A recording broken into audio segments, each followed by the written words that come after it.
South ఇండియాలోనే biggest sorry store మన Varahi silks మన విజయవాడ ఎంజీ రోడ్లో ప్రారంభం.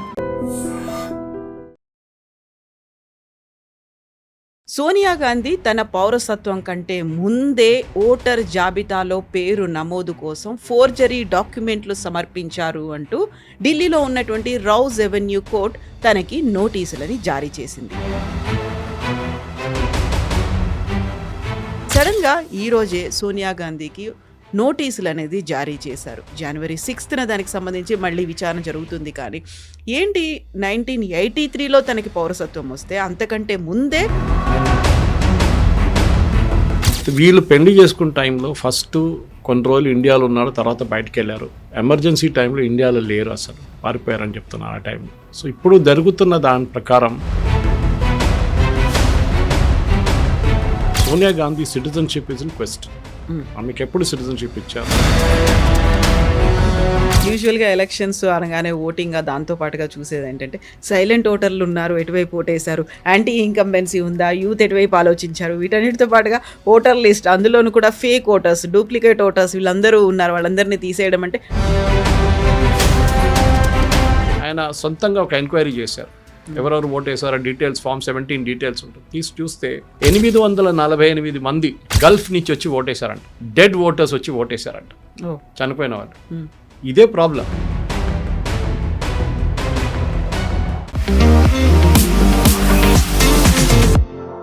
నమస్తే, నేను Kavitha. Welcome to I dream news and నిజాలు. సోనియా గాంధీ తన పౌరసత్వం కంటే ముందే ఓటర్ జాబితాలో పేరు నమోదు కోసం ఫోర్జరీ డాక్యుమెంట్లు సమర్పించారు అంటూ ఢిల్లీలో ఉన్నటువంటి రౌజ్ ఎవెన్యూ కోర్ట్ తనకి నోటీసులని జారీ చేసింది. మరోవైపు వెస్ట్ బెంగాల్కి సంబంధించి 54 లక్షల ఓట్లని తొలగించే పనిలో కేంద్ర ఎన్నికల సంఘం ఉంది. ఎందుకని ఇప్పుడు కంప్లీట్గా వెస్ట్ బెంగాల్ మీద ఫోకస్ పెడుతున్న సమయంలోనే సోనియా గాంధీకి సంబంధించినటువంటి ఈ ఫోర్జరీ డాక్యుమెంట్లు ఓటర్ లిస్టులో 1983 కంటే ముందే తన పేరు నమోదు చేయాలి అనేటువంటి ప్రతిపాదన ఎందుకు వచ్చింది? మనతో పాటుగా ఉన్నారు సీనియర్ జర్నలిస్ట్ సురేష్ కొచ్చాతిరి గారు. సార్ నమస్తే. సార్, మనం ముందు నుంచి ఓటర్ లిస్ట్కి సంబంధించి మాట్లాడుకుంటున్నాడు, ప్రతిసారి దొంగ ఓట్ల గురించి మాట్లాడుకుంటున్నాము, లేకపోతే ఫేక్ డాక్యుమెంట్లు పెడుతున్నారన్నాము, రిపీట్ అవుతున్నాయి, డూప్లికేట్ అవుతున్నాయి, చనిపోయిన వాళ్ళ పేర్లు కూడా ఉన్నాయి అనుకుంటున్నప్పుడు సడన్గా ఈరోజే సోనియా గాంధీకి నోటీసులు అనేది జారీ చేశారు. జనవరి 6న దానికి సంబంధించి మళ్ళీ విచారణ జరుగుతుంది. కానీ ఏంటి 1983లో తనకి పౌరసత్వం వస్తే అంతకంటే ముందే ఓటర్ లిస్టులో తన పేరు కోసం ఫోర్జరీ చేశారు, డాక్యుమెంట్లను సమర్పించారని. కేసు ఏంటి అసలు? ఇది ముందు మెజిస్ట్రేట్ కోర్టులో ఈ కేసు వచ్చింది, అప్పుడు సెప్టెంబర్లో అనుకుంటాను. కొట్టిపడేశారు దాన్ని, డివాయిడ్ ఆఫ్ మెరిట్ అని చెప్పి మెజిస్ట్రేట్ కొట్టిపడేశారు. అంటే ఆ టైంలో మనకిప్పుడు కనిపిస్తుంది ఒక హ్యాండ్ రిటర్న్ ఎలక్టరల్ రోల్ కనిపిస్తుంది. ఆ టైంలో టైప్డ్ 1 ఎక్కువ లేదు, కానీ అది కూడా సబ్మిట్ ఎవరు చేశారో తెలియట్లేదు. వాళ్ళ ఫ్యామిలీలు అందరి పేర్లు ఉన్నాయి దాంట్లో, ఇందిరాగాంధీ నుంచి సంజయ్ గాంధీ, మనీకా గాంధీ అందరి పేర్లు కనిపిస్తున్నాయి దాంట్లో. వీళ్ళు పెళ్లి చేసుకున్న టైంలో ఫస్ట్ కొన్ని రోజులు ఇండియాలో ఉన్నారు, తర్వాత బయటకు వెళ్ళారు. ఎమర్జెన్సీ టైంలో ఇండియాలో లేరు, అసలు పారిపోయారని చెప్తున్నారు ఆ టైంలో. సో ఇప్పుడు జరుగుతున్న దాని ప్రకారం Sonia Gandhi citizenship is in quest. ఆమెకు ఎప్పుడు సిటిజన్షిప్ ఇచ్చారు? దానికన్నా ముందు ఆమె ఎలక్టరల్ రోల్లో ఉంటే ఆమె తెలియకుండా వేసారా, తెలిసి చేశారా, ఆమె ఓటు వేసిందా, అది కూడా క్వశ్చన్ ఉంటుంది. కానీ ఇప్పుడు ఇన్ని సంవత్సరాల తర్వాత ఓటు వేసారా లేదనేది తెలియదు అసలు. మనకు దాన్ని కన్ఫర్మ్ చేయడానికి ఏ పరిస్థితుల్లో ఉండదు ఎలక్షన్ కమిషన్ అనమాట. కానీ బిగ్గర్ ఇష్యూ అది కాదు. బిగ్గర్ ఇష్యూస్ ఎలక్టరల్ రోల్స్ గురించి కన్ఫ్యూజన్. ఎందుకంటే రాహుల్ గాంధీ ఓట్ చోరీ అని తిరుగుతున్నప్పుడు, సరే మీ ఫ్యామిలీలోనే ఓట్ చోరీ జరిగిందని చెప్పి రాహుల్ గాంధీ వ్యతిరేకంగా ఒక బాస్కెట్బాల్ లాగా లేకుంటే ఒక వాలీబాల్ లాగా అటు ఒక బాల్ కొట్టారనమాట. అటు బూమరాంగ్ అవుతుంది అది. ఇట్ బూమరాంగ్ అని చెప్పలేము, కానీ there still no proof. Notice issue చేశారు అంతే. జరిగిందా లేదా, రోల్స్ ఉండేనా టైంలో లేదా అని మాకు తెలియదు. ఇట్లాంటి ఫ్యామిలీస్ యూజువలీ చాలా కేర్ఫుల్ ఉంటారు ఆ టైంలో, ఎందుకంటే రేపు ఎక్కడని ప్రాబ్లం రావచ్చు అని తెలుసు. కానీ ఎలక్షన్ కమిషన్కి ఇప్పుడు ఆ డేటా ఉందా వాళ్ళ దగ్గర డౌట్. 2002 ఉన్న డేటా వాళ్ళ దగ్గర ఉంది already, but I'm sure they have data of that date also. ఇప్పుడు ఎలక్షన్ కమిషన్ కూడా నోటీస్ ఇష్యూ చేస్తారు, వాళ్ళు రిప్లై ఇవ్వాల్సింది. కానీ పెద్ద ఇష్యూ దీని నుంచి ఏమొస్తుందంటే కవిత గారు, ఇప్పుడు జరుగుతున్న స్పెషల్ ఇంటెన్సివ్ రివిజన్లో ఎంత మటుకు గవర్నమెంట్ దీన్ని సీరియస్గా తీసుకుంటుందని చూడాలి. ఎలక్షన్ కమిషన్ వాళ్ళ పని చేస్తున్నారు. ఫర్ ఎగ్జాంపుల్ కల్కటాలో, వెస్ట్ బెంగాల్లో చాలా మట్టుకు ప్రెషర్ ఎలక్షన్ కమిషన్ మీద పెడుతున్నారు మమతా బెనర్జీ. అది రోల్స్లో ఉండొచ్చు, హౌసింగ్ కాంప్లెక్సెస్లో బూతులు పెట్టడం గురించి ఉండొచ్చు, ఏదైనా ఉండొచ్చు. మన హౌసింగ్ కాంప్లెక్సెస్ బూత్స్ గురించి చూసుకుందాం. ఇప్పుడు ఏం జరుగుతుందంటే యూజువలీ అర్బన్ టౌన్స్లో బయటికి వచ్చి ఎవరు ఓట్ లేరు ఎక్కువ. పెద్ద పెద్ద కాంప్లెక్స్లు ఉంటాయి, 4000 ఫ్లాట్స్, 400 ఫ్లాట్లు, 800 ఫ్లాట్లు, అట్లాంటిది ఉంటాయి, 1200 ఫ్లాట్లు. సో ఎలక్షన్ కమిషన్ ఏం ప్రపోజ్ చేశారంటే ఢిల్లీ ఎలక్షన్స్లో వీళ్ళు హౌసింగ్ కాంప్లెక్సెస్లో బూత్లు పెట్టినప్పుడు, ఎందుకంటే అక్కడ ఎట్లయినా మినిమం 1000 మెంబర్స్ ఉంటారు, 1000 కాదు 5000 కూడా ఉంటారు ఓటర్స్. సో 2-3 బూత్లు పెట్టవచ్చు ఈజీగా. అక్కడ పెట్టినప్పుడు ఢిల్లీలో 15% ఎలక్ట్రల్ ఓటింగ్ పెరిగింది. ఇట్స్ ద బిగ్ థింగ్, ఎందుకంటే వాళ్ళ కాంప్లెక్స్లోనే ఓటింగ్ ఉంది, ఈజీగా దిగొచ్చి పైనుంచి మీరు లిఫ్ట్లో వచ్చి ఓటేసి మీరు వెళ్ళిపోవచ్చు ఇంటికి. ఇది బయటికి వెళ్ళి బూత్లు వెళ్ళి అక్కడ లైన్ నిలబడి ఓట్ చేయడం చాలామంది చేయరు. అండ్ ఎస్పెషలీ కొంచెం ఎల్డర్లీ పీపుల్ ఉంటారు, వాళ్ళు వీల్ చైర్లో ఉంటారు, వాళ్ళకి యాక్సెస్ ప్రాబ్లం ఉంటుంది, స్కూల్స్ కానీ పక్కనున్న గవర్నమెంట్ ఆఫీస్ కానీ. సో ఇదొకటి. ఇది జరుగుతున్నప్పుడు ఈ సోనియా గాంధీ ఎపిసోడ్ వచ్చిన కనెక్షన్ ఎక్కడ వస్తుందంటే ఎలక్ట్రల్ రోల్స్ రివిజన్లో కూడా చాలా మట్టుకు అవకతవకలు ఉన్నాయని చెప్పి తెలిసిపోయింది ఇప్పుడే. ఎట్లా అంటే ఇది ప్రోజనీ మ్యాపింగ్ అని చేస్తున్నారు ఇప్పుడు ఎలక్షన్ కమిషన్. బహుశా దీనికన్నా ముందు కూడా మనం మాట్లాడాం దీని గురించి. 2620 పోలింగ్ బూత్ల్లో వెస్ట్ బెంగాల్లో ఒక్క మనిషి కూడా చనిపోలేదు 23 సంవత్సరాల్లో. ఒక్క మనిషి కూడా అక్కడి నుంచి మారిపోలేదు, అక్కడ ఉన్నారు అందరు. ఒక్క డూప్లికేట్ ఓటర్ కూడా లేరు. This is not possible. ఆ టైంలో 80-82 సంవత్సరాలు ఉన్న ముసలోళ్ళు ఉంటారు, ఓల్డ్ ఎల్డర్లీ పీపుల్ ఉంటారు. వాళ్ళు ఇప్పుడు 23 సంవత్సరాలు, వాళ్ళ ఏజ్ విల్ బి 105 or 106. వాళ్ళు బతుకున్నారంటే బెస్ట్, బ్యూటిఫుల్, వెరీ గుడ్. బహుశా Guinness book of world records కూడా వెళ్ళొచ్చు అది. వెస్ట్ బెంగాల్లో ఇంత హైయెస్ట్ నెంబర్లో ఉన్నారు అని అంటే అదే పాయింట్ అన్ని బూత్స్లో ఉండాలి. ఈ 2600 బూత్స్ ఎందుకు వచ్చింది? అది కూడా వన్ పర్టికులర్ జాగ్రఫికల్ ఏరియాలో. సో ఎలక్షన్ కమిషన్ దాన్ని మళ్ళీ అనలైజ్ చేస్తున్నారు. వెస్ట్ బెంగాల్లో కవిత గారు, నేను మీకు ఒక ఎగ్జాంపుల్ ఇస్తాను, ఎందుకంటే చాలా మట్టుకు absentee voters, dead voters and permanently shifted voters ఒక స్టేటస్ ఉంటుంది. సో నేను చూసే డేటా ప్రకారం, నా దగ్గర ఉన్న లేటెస్ట్ ఎలక్షన్ కమిషన్ డేటా నుంచి నేను కోట్ చేస్తున్నాను అనమాట. How many are dead, how many are alive అని చెప్పి వాళ్ళు కల్కటాలో, within Calcutta they have bought out a figure అన్నమాట. దీనికి కూడా మనం చూడాల్సింది, ఎందుకంటే స్పెసిఫిక్గా కల్కటాలో ఈ పర్టికులర్ పోలింగ్ బూత్స్లో చాలా మట్టుకు ఎలక్షన్ కమిషన్ ఏం చెప్తున్నారంటే ఆల్మోస్ట్ 23% నుంచి 33% దాకా ఓటర్స్ కనిపించట్లేదు అని చెప్పి. కనిపించట్లేదు, దే ఆర్ మిస్సింగ్. అంటే వాళ్ళు ఫామ్స్ ఇవ్వడానికి వెళ్ళారు, ఫామ్స్ తీసుకోలేదు, ఎవరో తీసుకున్నారు కానీ రిటర్న్ చేయట్లేదు forms. I give an example. ఇది mainly Calcutta north and Calcutta south Lok Sabha constituencies. దీంట్లో జోరసంకో అని చెప్పి ఒక కాన్స్టిట్యున్సీ ఉంది. దాంట్లో 195,000 మంది ఓటర్స్ ఉన్నారు as per 2024 electoral roles, last Lok Sabha election. ఇప్పుడు ఈ ఎస్ఐఆర్ చేసినప్పుడు 72,000 మంది కనిపించట్లేదు. 72,000 ఓటర్స్ ఆర్ మిస్సింగ్. 1,97,000 నుంచి 70,000 ఆలోచించండి. దట్ ఈస్ 36.4% ఓటర్స్ లేరు. ఎక్కడికి వెళ్ళారు? Absent, dead, permanently shifted. ఈ 3 రీజన్స్ ఉండొచ్చు. నెక్స్ట్ చౌరంగి, 2,10,000 మంది ఓటర్స్ ఉన్నారు. దాంట్లో 73,674 మంది కనిపించట్లేదు. ఆలోచించారు ఎంత figure. Is almost like 1/3 of the total voter percentage. సడన్గా మిస్ అయ్యారా, వానిష్ అయిపోయారా? వెస్ట్ బెంగాల్ వైపు అటు మన బంగ్లాదేశ్ వైపు పారిపోయి ఉంటారు. కాశీపూర్ ఆ ఏరియాలో 2,22,000, 53,000 కనిపించట్లేదు. కోల్కతా పోర్ట్లో 2,40,000. అన్నీ యు ఆర్ సీయింగ్ కంప్లీట్. రాజ్బిహారీలో 2,02,000, 43,000 కనిపించలేదు. ఎక్కడికి వెళ్ళారు వీళ్ళు? ఇది పెద్ద క్వశ్చన్. దానికే ఇక్కడ ఇచ్చిన దానికి కూడా ఉన్న వాళ్ళకి వచ్చిన డిజిటైజ్ డేటాలు కూడా ఎలక్షన్ కమిషన్ అనలైజ్ చేస్తే ఏం చెప్తున్నారంటే దీంట్లో కూడా చాలా మట్టుకు డౌట్ఫుల్ కేసెస్ ఉన్నాయి. అది ఏంటి డౌట్ఫుల్ కేసెస్? అది చూస్తున్నారు అనమాట. ఒకటి ప్రోజనీ మ్యాపింగ్ అంటారు. అది వెస్ట్ బెంగాల్లో స్పెషలీ చేస్తున్నారు, ఎందుకంటే చాలా డౌట్ఫుల్ కేసెస్ ఉన్నాయి అక్కడ. ఇప్పుడు ఉన్న ఎలక్షన్ కమిషన్ దగ్గర డేటా మీరు చెప్పినట్లని నిన్న వచ్చిన డేటా ప్రకారం 54 లక్షల మంది కొత్త ఓటర్ లిస్టులో 11వ తారీఖు ఫ్రీజ్ చేసిన ఓటర్ లిస్టులో ఉండరు. ఈ నంబర్ పెరగొచ్చు. బీహార్ గుర్తుపెట్టుకోండి, 64 లక్షల మంది went out of the rolls. West బెంగాల్లో కూడా అదే జరగవచ్చు. That is why Mamata Banerjee is panicking. Okay, so Mamata Banerjee ఇప్పుడు ఏం చేస్తుందంటే, ఒకటి వాళ్ళ బిఎల్ఓస్ దగ్గర ప్రెషర్ పెట్టడానికి, బిఎల్ఓస్ మీద వాళ్ళ పార్టీ వర్కర్స్ దగ్గర ఈ ఫామ్స్ అని ఫిలప్ చేసిన తర్వాత ఈ 2620 బూత్స్లో ఈ అవకతవకలు జరిగినాయి. దానికోసం election commission is ordered reaudit completely. Definitely ఈసారి బయటపడతారు చాలామంది దాని నుంచి. రెండవది, ఈ హౌసింగ్ కాంప్లెక్సెస్లో నేను చెప్పిన దాని ప్రకారం ఓట్లో వాళ్ళు ఫస్ట్ అగ్రీ చేశారు. 5-6 హౌసింగ్ సొసైటీస్ అగ్రీ చేశారు. మమతా బెనర్జీ ఏం చేశారు, వాళ్ళ ఎమ్మెల్యేని పంపించి ధమ్కి ఇచ్చి వాళ్ళ దగ్గర పర్మిషన్ లెటర్స్ విత్డ్రా చేయించుకున్నారు. ఇది హౌసింగ్ సొసైటీ వాళ్ళు ఏమన్నారు, మా దగ్గర ఒక రూమ్ ఇచ్చేస్తాం, అసోసియేషన్ రూమ్ ఉంటుంది, లేకుంటే క్లబ్ హౌస్ ఉంటుంది, దాంట్లో మీరు బూత్లు పెట్టుకోవచ్చు అని చెప్పేసి ఎలక్షన్ కమిషన్ దగ్గర. అంటే వాళ్ళ మనుషులు పంపిస్తారు, సెక్యూరిటీ అన్నీ ఉంటుంది అక్కడ.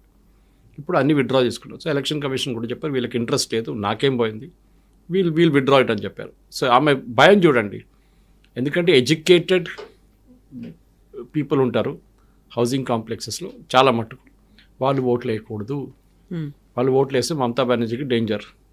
అది కాకుండా ఈ 54 లక్షల మంది ఇప్పుడు మిస్సింగ్ ఉన్నారు, ఏం చేయబోతున్నారు? దీని గురించి ఫారెన్సిక్గా ఒక ఆడిట్ నడుస్తుంది వెస్ట్ బెంగాల్లో. మీకు ఈ ప్రాబ్లం ఎక్కడా కనిపించట్లేదు. గుజరాత్లో కూడా 16 లక్షల మంది voters are dead, which is expected. మీరు 2002 నుంచి 2025కి వచ్చినప్పుడు 23 సంవత్సరాల్లో చాలామంది చనిపోయి ఉంటారు. సో గుజరాత్లో కూడా 16 లక్షల మంది, విచ్ ఇస్ నాట్ సర్ప్రైజింగ్. అది వెస్ట్ బెంగాల్ ఎందుకు చూపించట్లేదు? ఇంత 54, ఫర్ ఎగ్జాంపుల్ 34 లక్షల మంది ఆధార్ కార్డ్ డీయాక్టివేట్ చేశారు వెస్ట్ బెంగాల్. మనం బహుశా ఇంకా ముందు చెప్పాను నేను ఈ డేటా. 34 లక్షల మంది ఆధార్ కార్డ్ డీయాక్టివేట్ చేశారు, ఎందుకు? చనిపోయారని చెప్పి. అదెందుకు చేశారు? Unique identification authority of India అంటే ఈ ఆధార్ కార్డ్ ఇష్యూ చేసే అథారిటీ ఎందుకు చేశారంటే, ఆ కార్డులు ఎవరో వాడుకుంటున్నారు, చనిపోయిన వాళ్ళు లేచి వచ్చి ఓటేస్తున్నారు అక్కడ. ఓటుకోటే కాదు, సిమ్ కార్డు తీసుకుంటున్నారు, which is very dangerous. SIM card activation చేయించుకుంటున్నారు, రేషన్ కార్డు అప్లై చేస్తున్నారు, దాంతోనే రేషన్ తీసుకుంటున్నారు బయోమెట్రిక్ పెట్టకుండా. సో ఎవరో యూజ్ చేస్తున్నారని చెప్పి చాలా కార్డ్స్ దాంట్లో యూజ్ చేస్తే దాన్ని డీయాక్టివేట్ చేసి పడేస్తారు. ఇప్పుడు దాని నుంచి బయోమెట్రిక్ ట్రై చేస్తే వర్క్ కాదు ఇప్పుడు, బికాజ్ పర్సన్ ఫింగర్ ప్రింట్ ఉండదు కదా వాళ్ళది. కానీ ఇంకా చాలా పనులు ఉన్నాయి. ఈ 34 లక్షల మంది కూడా యాడ్ చేస్తే వెస్ట్ బెంగాల్ ఫిగర్ బహుశా 78 లక్షల దాకా వెళ్ళొచ్చు ఓటర్స్. కొత్త ఓటర్ లిస్టులో 8 లక్షల మంది ఉండరు. ఇది మమతా బెనర్జీకి పెద్ద ఒక థ్రెట్. దానికోసం ఆమె చాలా మటుకు ట్రై చేసింది ఆపడానికి, కానీ ఎలక్షన్ కమిషన్ చాలా టఫ్గా ఉండే. వాళ్ళు చాలా క్లియర్గా చెప్పారు, we will do it our own way. కోర్టుకి వెళ్ళారు, కోర్టు కూడా పట్టించుకోలేదు. హియరింగ్ ఉంది కానీ అప్పుడు దాకా ఈ లిస్ట్ అంతా బయటకు వచ్చేస్తుంది. కవిత గారు దీంట్లో సోనియా గాంధీ కేసు చెప్పినప్పుడు కూడా ఇట్లాంటి కేసెస్ యూపీలో ఒక కేసు మొన్న బయటపడింది, మీరు చదువుంటారు పేపర్లో. ఒక ఎల్డర్లీ లేడీ ఏం చేస్తుందంటే, వాళ్ళ 2 పిల్లలు దుబాయ్లో ఉన్నారు. దుబాయ్ ఒకరు మస్కట్లో అనుకుంటారు, 2 డిఫరెంట్ కంట్రీస్, కువైత్. ఆమె ఏం చేస్తుందంటే, వీళ్ళిద్దరు ఇక్కడ ఉన్నారని చెప్పి పేరు రాసి సంతకం పెట్టింది. ఆమె ఫార్జరీ చేసింది, పట్టుకున్నారు. వాళ్ళు అక్కడ కాదు, వాళ్ళు కువైట్లో ఉన్నారు, ఇంకొకరు దుబాయ్లో ఉన్నారు. ఇది మన దగ్గర కూడా చాలా కేర్ఫుల్ ఉండాలి. మన దగ్గర చాలామందికి చెప్తున్నప్పుడు హైదరాబాద్లో వాళ్ళు నా మాట వినరు. వాళ్ళు ఇక్కడ పనిచేస్తున్నారు హైదరాబాద్లో, కానీ వాళ్ళ అమ్మ నాన్న దగ్గర వాళ్ళు ఉన్న ఊర్లలో రాపించుకుంటున్నారు, మేము అక్కడే ఉన్నాము అని చెప్పి. హైదరాబాద్లో ఐటీ కంపెనీలోనో, ఫార్మా కంపెనీలోనో, ఇంకేదైనా ప్రైవేట్ సెక్టర్ కంపెనీలో పనిచేస్తున్నారు చాలామంది ఉన్నారు. వాళ్ళు అక్కడ వాళ్ళ పేరు వాళ్ళ ఊర్లో రాపించుకొని వాళ్ళు ఇక్కడ ఉంటున్నారు. ఇక్కడ ఎస్ఐఆర్ రాబోతుంది, దీని తర్వాత ఎస్ఐఆర్ వస్తుంది. మన లోకల్ బాడీ ఎలక్షన్స్ అయిపోయిన తర్వాత, సర్పంచ్ల ఎలక్షన్, ఎంపీటీసీ జడ్పీటీసీ అయిపోయిన తర్వాత ఇక్కడ ఎస్ఐఆర్ స్టార్ట్ అవుతుంది తెలంగాణలో. ఆ టైంలో వీళ్ళ అమ్మగారు నాన్నగారు అట్లా డీటెయిల్స్ రాసి సంతకం పెడితే criminal case will be filed against them. మీరు ఎక్కడున్నారో లాస్ట్ 6 నెలలు మీరు అక్కడే ఓటేయాలి, మీరు ఇంకో ప్లేస్కి వెళ్ళి ఓటేయకూడదు. And this is there. ఇది ఇంగ్లీష్లో కూడా చెప్పాలంటే చాలామంది నాకు ఇప్పుడు కూడా గుర్తుంది, 2019 ఎలక్షన్, 2014 ఎలక్షన్లో నేను హైటెక్ సిటీ బయట, మైండ్ స్పేస్ బయట టేబుల్ వేసుకొని ఇంకొక ఆర్గనైజేషన్ ఉన్నారు, జేఏ చౌదరి గారు ఉన్నారు. ఆ టైంలో ఆయన ఆర్గనైజేషన్, జేఏ చౌదరి గారు ఆర్గనైజ్ చేశారు ఇదంతా. లెట్స్ ఓట్ అని చెప్పి క్యాంపెయిన్ ఉండే. ఆ టైంలో క్యాంపెయిన్ నడిపించాం మేము. చాలామంది అక్కడ వచ్చి ఏంటని అడిగారు మా దగ్గర. అక్కడ టేబుల్ వేసుకొని అందరు కూర్చున్నారు, ల్యాప్టాప్లు తీసుకొని.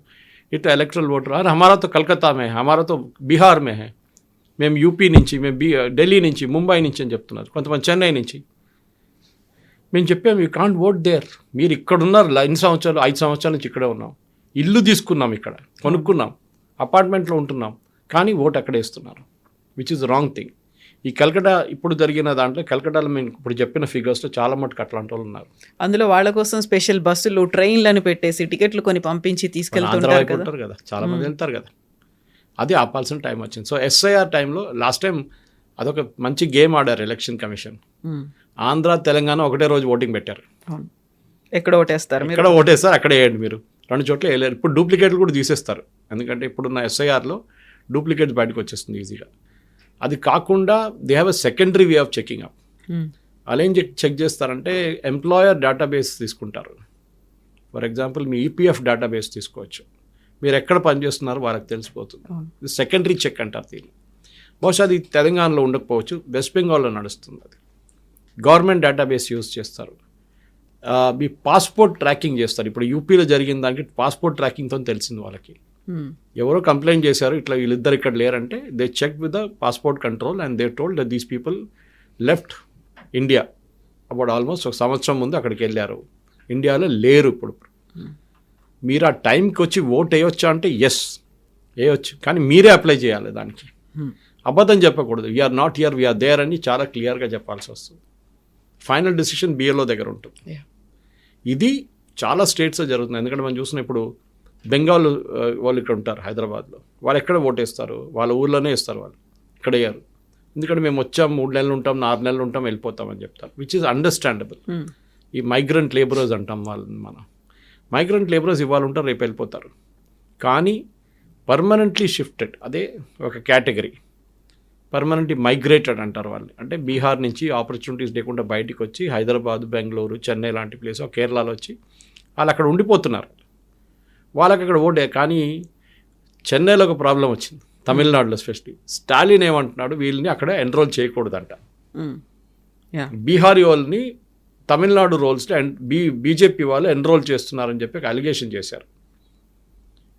వాళ్ళకి రైట్ ఉందండి ఎన్రోల్ చేసుకోవడానికి, వాళ్ళు అక్కడే పనిచేస్తున్నారు, వాళ్ళు ఎన్నో సంవత్సరాల నుంచి అక్కడే ఉన్నారు. కానీ స్టాలిన్ ఏమంటున్నారంటే వాళ్ళు బీజేపీకి ఓటేస్తారు, దానికోసం వాళ్ళని తమిళనాడు ఓటర్ లిస్టులో పెట్టలేము. అది ఎట్లయితుందండి? రేపు తమిళనాడు నుంచి ఢిల్లీకి వెళ్ళి కొంతమంది పనిచేస్తుంటారు, అవును. లేకుంటే తమిళనాడు నుంచి ముందు కేరళకు చాలామంది వెళ్తుండే వర్క్ కోసం, లేబర్ కోసం, మేస్త్రీలు, స్కిల్డ్ వర్కర్స్. వాళ్ళని కూడా ఇదే డైలాగ్ కొట్టచ్చు కదా, అక్కడ వెళ్తే మీరు అక్కడ కూడా ఓటేయకూడదు. సో బ్రాడ్ పారామీటర్స్ ఏంటంటే కవిత గారు, మన ప్రేక్షకులు అర్థం చేసుకోవాల్సింది, ఎస్ఐఆర్ వస్తున్నప్పుడు మన దగ్గర ఇంకో 2 నెలలు వస్తుంది, మీరు ఎక్కడున్నారో అక్కడే మీరు ఓటేయాలి. రెండవది, మీరు ఎస్ఐఆర్లో మీ క్లియర్గా ప్రాజనీ మ్యాపింగ్ చేయాల్సి వస్తుంది. దాని మన కొన్ని ప్లేసెస్ వచ్చి ఆపేశాను నేను. ప్రాజనీ మ్యాపింగ్ అంటే ఏంటి? ప్రాజనీ అంటే పిల్లలు. మీ అమ్మ నాన్నగారు 2002 ఓటర్ లిస్ట్ ఉంటే మీరు కూడా ఆ ఓటర్ లిస్ట్లో 2025 ఎస్ఐఆర్ లిస్ట్లో మీరు వస్తారు ఆటోమేటిక్గా. మీరు ప్రూవ్ చేస్తారు, మీరు మా అమ్మగారు నాన్నగారు ఇది పేరు సర్టిఫికేట్ ఏదని చూపిస్తారు. వాళ్ళు లేకుంటే, ఆ లిస్ట్లో వాళ్ళు లేకుంటే మీకు ప్రాబ్లం అవుతుంది. వాళ్ళు ఎక్కడున్నారు? బహుశా మీరు చెప్తారు వాళ్ళు మహారాష్ట్రలో ఉన్నారు ఆ టైం. వీళ్ళు మహారాష్ట్ర లిస్ట్ తీస్తారు, ఆ పేరు ఉందా అని చూస్తారు ఎక్కడెక్కడైనా. ఆ పేరు అక్కడ కనిపించకపోతే ఏం చేస్తారు? వీళ్ళ అమ్మ నాన్న దగ్గర అడుగుతారు, వాళ్ళు బతుకుంటే ఇప్పుడు మీరు అక్కడ ఉన్నారా, ఎక్కడ ఉన్నారా, ఈ డేట్లో 2002లో మీరు ఎక్కడ ఉన్నారు? మాకు తెలియదండి, మాకు గుర్తులేదు, మా మెమరీ పోయిందంటారు వాళ్ళు కొంతమంది. All possible. ఇది చాలా కాంప్లెక్స్ ప్రొసీజర్ అండి, ఎందుకంటే ఒకసారి 98% ఓకే అయిపోతుంది నార్మల్. ఈ 2% ఉంది చూడండి, ఇదే ప్రాజనీ మ్యాపింగ్లో వస్తుంది. అంటే వాళ్ళ పిల్లల్ని వాళ్ళ అమ్మ నాన్నగారితో మ్యాచ్ చేస్తున్నారు. ఇది బంగ్లాదేశ్ వాళ్ళకి పెద్ద థ్రెట్. 2002లో బంగ్లాదేశ్ తర్వాత బంగ్లాదేశ్ నుంచి వచ్చిన వాళ్ళు ఆ లిస్ట్లో కనిపించారు మీకు, వాళ్ళు ఓటర్లు కాదు. అప్పుడు ఆటోమేటిక్లీ వాళ్ళు డిలీట్ అయిపోతారు. వాళ్ళ పిల్లలు ఇక్కడ ఉన్నారనుకోండి, they can not also do it. మొన్న ఇంకొక చాలా స్ట్రేంజ్ కేసు జరిగింది వెస్ట్ బెంగాల్లో, యూపీలో అనుకుంటాను. ఈయనేం చేశారంటే, ఒక ఆయన బంగ్లాదేశ్ నుంచి వచ్చి ఒక అమ్మాయిని పెళ్లి చేసుకున్నాడు వెస్ట్ బెంగాల్లో. పెళ్లి చేసుకొని ఎస్ఐఆర్ వస్తున్నప్పుడు చూసి ఏం చేశారంటే ఆధార్ కార్డు తయారు చేయించుకున్నాడు. ఎవరి పేరు మీద? ఆయన వైఫ్ పేరు మీద, వైఫ్ ఫాదర్ పేరు మీద, వాళ్ళ ఫాదర్ అని చెప్పేసి ఆధార్ కార్డు తయారు చేసుకున్నాడు. సో బిఎల్లో వచ్చినప్పుడు ఈ male member husband and wife ఇద్దరికి ఒకటే ఫాదర్. అవును, అది ఎట్లా అవుతుందండి? వాళ్ళు సిబ్లింగ్స్ అయిపోయారు, పట్టుకున్నారు.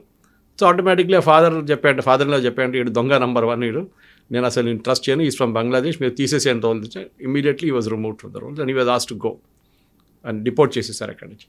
ఈ ఎంటైర్ ఎక్సర్సైజ్ ఇంకొక 11 రోజుల్లో, ఆమె 11వ తారీఖు అయిపోతుంది. దాని తర్వాత ఇంకో 4-5 రోజులు ఉంటాయి. దాని తర్వాత ఫామ్ 6లో అప్లై చేయొచ్చు. ఎవరైనా వాళ్ళ పేర్లు మిస్సింగ్ ఉంటే ఫామ్ 6లో అప్లై చేసి దాన్ని ఒక హియరింగ్ ఉంటుంది బిఎల్ఓ లెవెల్లో. ఆయన అడుగుతాడు బేసిక్ ప్రూఫ్, మీరు ఎక్కడ ఉన్నారు ఇన్ని రోజులు, ఎందుకు అప్లై చేయలేదు, కొన్ని ప్రశ్నలు అడుగుతారు. దాని తర్వాత మీ ప్రూఫ్ అడుగుతారు. ప్రాజెనీ మ్యాపింగ్ చేస్తారు. మీ నాన్నగారు అమ్మగారు పేరు చెప్పండి, అక్కడి నుంచి మనం లింక్ చేసుకుంటూ పోదామని చెప్పి ఎంటైర్ ఎక్సర్సైజ్లో కవిత గారు ప్రతి స్టేట్లో, గుజరాత్ లాంటి స్టేట్లో ఇప్పుడు 16 లక్షల మంది చనిపోయారంటే అన్ని డూప్లికేట్లు తీస్తే అక్కడ కూడా మీకు 40-45 లక్షల మంది బయటపడతారు. వెస్ట్ బెంగాల్లో 70 దాకా వెళ్తుంది. ప్రతి స్టేట్లో ఈ ప్రాబ్లం రాబోతుంది, ఎస్పెషల్లీ బిగ్గర్ స్టేట్స్. లక్షద్వీప్ కానీ, గోవా కానీ, పాండిచేరి, పుదుచ్చేరి ఇలాంటి దాంట్లో చిన్నగా ఉంటుంది అమౌంట్, నంబర్స్ వెరీ స్మాల్ ప్రొపోర్షనేట్లీ. కానీ బిగ్గర్ స్టేట్స్లో రాజస్థాన్ కానీ, మధ్యప్రదేశ్ కానీ, మహారాష్ట్ర, ఉత్తరప్రదేశ్ ఇట్లాంటి states there be big numbers. ఇది ఎస్ఐఆర్ నేను నా అంచనా, నాకు ఒక కండిషన్ ఏంటంటే SIR should be done every 5 years. అది కాన్స్టిట్యూషనల్ మార్పు తీసుకురావాల్సిందే మోదీ గవర్నమెంట్. డెఫినెట్గా every 5 years one SIR should be held. ఈ ప్రాబ్లం ఎక్కడ వచ్చిందంటే 22-23 సంవత్సరాల నుంచి ఎస్ఐఆర్ చేయలేదు. ఐ థింక్ లాస్ట్ టైం చేసింది వాజ్పేయి గారు ఎరాలో చేశారనుకుంటా. దాని తర్వాత జరగలేదు. 2002 అనుకుంటాను, జరగలేదు ఇప్పుడు దాకా. సో యూ కెన్ ఇమాజిన్, దానికన్నా ముందు 5 సార్లు జరిగింది, 4 సార్లు జరిగింది. I think total 5 till Vajpayee జరా 2002 దాకా. దాని తర్వాత ఎందుకు చేయలేదు ఎవరు తెలియదు. అప్పుడున్న ఎలక్షన్ కమిషనర్స్ దగ్గర అడగాల్సింది, మీరు ఎందుకు చేయలేదు. 2010లో చేయొచ్చు కదా, 2010 కూడా డన్ చేయలేదు. 2015లో చేయొచ్చు కదా, చేయలేదు. 2020 కోవిడ్ వచ్చిందంటారు, అండర్స్టాండబుల్. మళ్ళీ దాని తర్వాత ఇప్పుడు మొదలుపెట్టారు. దీంతో పాటు నెక్స్ట్ రాబోతుంది census, and that is where it is going to get very interesting. ఎందుకంటే సెన్సస్ డేటా అనేది చాలా డీప్ డైవ్ డేటా ఉంటుంది. మీది పేరు, మీరు అడ్రస్ ఒకటే కాకుండా చాలా మటుకు ఎక్స్ట్రా డీటెయిల్స్ అడుగుతారు వాళ్ళు. అండ్ ఈసారి క్యాస్ట్ కూడా అడుగుతున్నారు. బ్యాక్గ్రౌండ్ అంతా తెలిసిపోతుంది. ఈ డేటా ఎలక్షన్ కమిషన్ మ్యాచ్ చేసుకుంటారు. ఇది హోమ్ మినిస్ట్రీ దగ్గర నుంచి ఉంటుంది, ఇది సిటిజన్షిప్ డాక్యుమెంట్ లాగా ఇటువైపు ఎలక్షన్ కమిషన్ చెక్ చేసుకుంటారు. ఈ రెండు చెక్ చేసినప్పుడే ఇదంతా బయటపడుతుంది. And definitely next 15 days going to be very interesting. నేనైతే డైలీ డేటా చెక్ చేస్తున్నాను. బహుశా ఈ ఎలక్షన్ ఫైనల్ రిజల్ట్ వచ్చిన తర్వాత ఎక్సెప్ట్ ఫర్ కేరళలో 18 దాకా ఎక్స్టెండ్ చేశారు, 1 week ఎక్స్ట్రా. ఎందుకంటే అక్కడ లోకల్ బాడీ ఎలక్షన్స్ నడుస్తుందని చెప్పి 1 వారం ఇంకా ఎక్స్ట్రా అడిగారు. మిగతా అన్ని స్టేట్స్లో ఎక్కడెక్కడ జరుగుతుందో 12 యూనియన్ టెరిటరీస్ అండ్ స్టేట్స్లో, దాంట్లో 11లో 11th ద లాస్ట్ డేట్, 2 రోజుల తర్వాత. దాని తర్వాత ఫైనల్ ఫస్ట్ డ్రాఫ్ట్ రోల్స్ వచ్చేస్తుంది. దాని తర్వాత ఫైనల్ రోల్స్ 1 నెల లోపల పబ్లిష్ అయిపోతుంది. చాలా interesting data. West Bengal is going to be very very interesting. ఎందుకంటే last time Mamata Banerjee party TMC 2,80,00,000 ఓట్లు వచ్చినాయి. బీజేపీకి 2,20,00,000 ఓట్లు వచ్చినాయి. 60 లక్షల ఓట్లు డిఫరెన్స్. అది ఈసారి 60 లక్షల ఓట్లు పోతే ఇది కూడా బీహార్ లాగా తిరుగుతుందో అని చెప్పలేము. అది కాకుండా ఇంకొక చాలా interesting, with nothing to do with electoral roles. West Bengal ఒక బాబ్రీ మస్జిద్ కడతామని ఎగ్జాక్ట్లీ, అవును, హుమాయూన్ కబీర్ ఒక ఫౌండేషన్ స్టోన్ వేశారు మొన్న. ఆయన పార్టీ నుంచి మమతా బెనర్జీ తొలగించారు. ఆయన ఇప్పుడు ఏమంటున్నారంటే, నేను అసదుద్దీన్ ఓవైసీని కలిసి నేను కొత్త పార్టీ పెట్టబోతున్నాం, 135 స్థానాల్లో నేను పోటీ చేయబోతున్నాం, స్పెషలీ ముస్లిం మెజారిటీ ఉన్న కాన్స్టిట్యున్సీలో. మమతా బెనర్జీ టీఎంసీకి వచ్చే ఓట్లంతా మేము తీసుకెళ్ళిపోతామని చెప్పి ఒకటి ఆయనతో ఒట్టిగా పోటీ చేస్తున్నట్టు వాళ్ళ పార్టీ కొత్త పార్టీ ఏది పెట్టుకుంటాడు. కానీ దాని తర్వాత ఓవైసీతో టైఅప్ చేయడం చేస్తారో లేదో తెలియదు. Owaisi the very smart man. ఆయనతో సొంతంగా ఆపర్చునిటీ దొరికితే ఈయనతో ఎందుకు వెళ్తాడు ఆయన? ఇది మనం చూడాల్సింది. ఇది జరిగితే ఈ 64 లక్షలు, 50 లక్షలు, 70 లక్షల ఫైనల్ తీసేసిన లిస్ట్ నుంచి అది పోయి, దాంతోపాటు ఇది కూడా వస్తే ముర్షిదాబాద్, మాల్డా, 24 పర్గనాస్లో చాలా మటుకు ముస్లిం మెజారిటీ కాన్స్టిట్యున్సీలో 30,000, 20,000 ఓట్లు తీసుకెళ్ళిపోతే Mamata Banerjee candidate, TMC candidate చాలా డేంజరస్ సిచ్యువేషన్లో అయిపోతారు. దాని బీజేపీతో ఏ సంబంధం లేదు. ఎందుకంటే ఈ ముస్లిమ్స్ బీజేపీకి ఓట్ వేయరు. వాళ్ళు ఓట్ వేసి ఐదర్ మమతా బెనర్జీ ఆర్ కాంగ్రెస్కి అక్కడ అసలు సిచ్యువేషనే లేదు, అక్కడ జీరో. వాళ్ళు సిపిఎం జీరో. ఈ బ్యాటిల్ బీజేపీ వర్సెస్ మమతా బెనర్జీలో నెక్స్ట్ 1 week ఎలక్ట్రల్స్ వచ్చిన తర్వాత చూడండి, మమతా బెనర్జీ మొత్తం ఒక బాంబ్ ఎక్స్ప్లోడ్ అయ్యేట్లు మమతా బెనర్జీ ఎక్స్ప్లోడ్ కాబోతుంది. ఇదంతా నేను పట్టించుకోను, ఈ లిస్ట్లో నాకు అసలు సంబంధమే లేదు, ఈ ఎలక్షన్ కాదు, నేను సుప్రీంకోర్టుకి వెళ్తాను, అది ఇదని చెప్పి గొడవ చేయబోతుంది. Because entire electoral roles will come out. ఆమె చేసిన ఒక ఇన్ని రోజులు 15 సంవత్సరాల నుంచి ఎట్లా గేమ్ ఆడుకున్నారో అది చాలా క్లియర్గా తెలిసిపోతుంది. మీకు ఒక్క north Calcutta and south Calcutta details మీకు ఇచ్చాను. ఇప్పుడు 30 నుంచి 33% మంది కనిపించట్లేదు. అంటే 1,00,000 మంది ఉంటే 33,000 మంది మిస్సింగ్ ఉన్నారు యావరేజ్. ఆ నంబర్ ఇంకా పెరగవచ్చు, 40 దాకా వెళ్ళొచ్చు. That is actual voter list.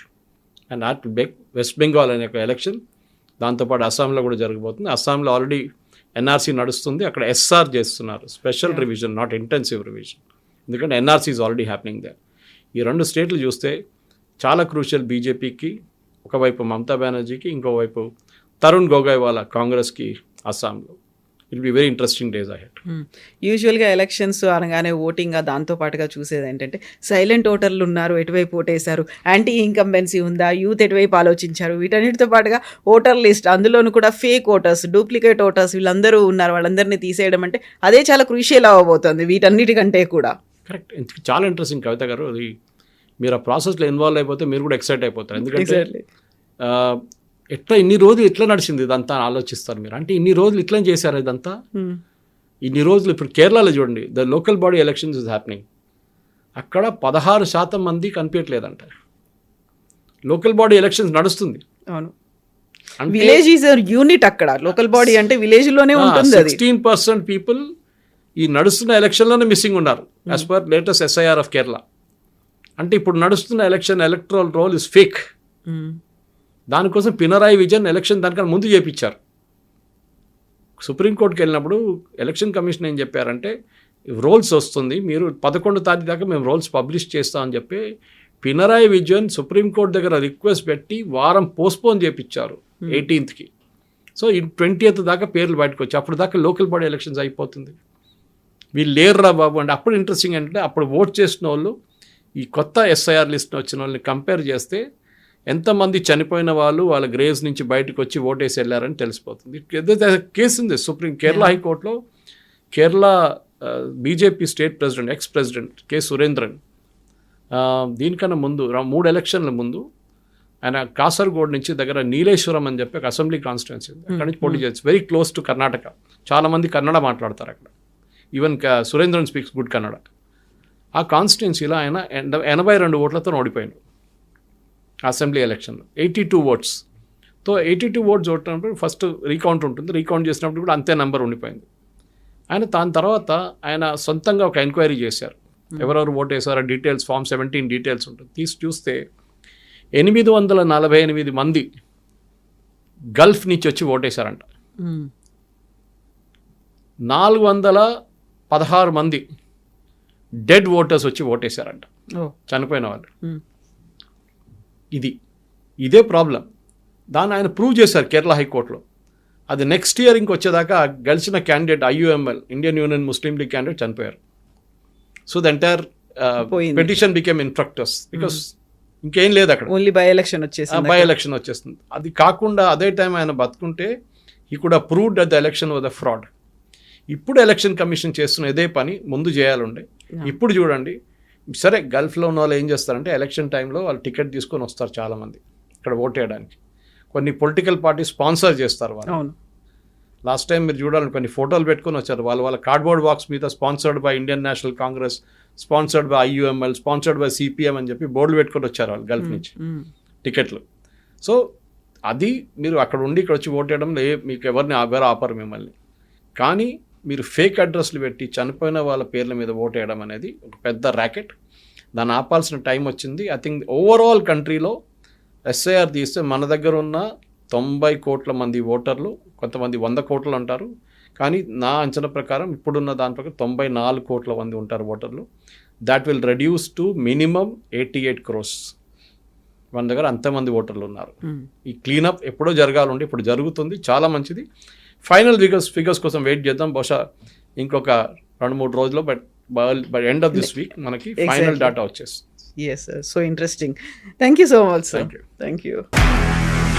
నిజంగా ప్రస్తుతం ఉన్నటువంటి సమాజం దేనికి ప్రయారిటీ ఇస్తుంది? ఆర్థిక సంబంధాల చుట్టూ మాత్రమే తిరుగుతుంది. మళ్ళీ ఎన్నికలంగానే చాలా విరక్తి కలుగుతాను. మంచి అనిపిస్తుంది కదా, లేడీస్ కూడా ఛాలెంజింగ్ జాబ్స్ చేసినప్పుడు చాలా బాగుంటది. ట్రాఫిక్ అసిస్టెంట్స్ గా నియమించిన ట్రాన్స్జెండర్స్ అందరితో సాల్యూట్ చేయించుకుంటున్నారు. ఫుడ్ డెలివరీ ఇవ్వటానికి వెళ్ళినటువంటి డెలివరీ బాయ్ అనిల్ పై కళ్ళ ముందు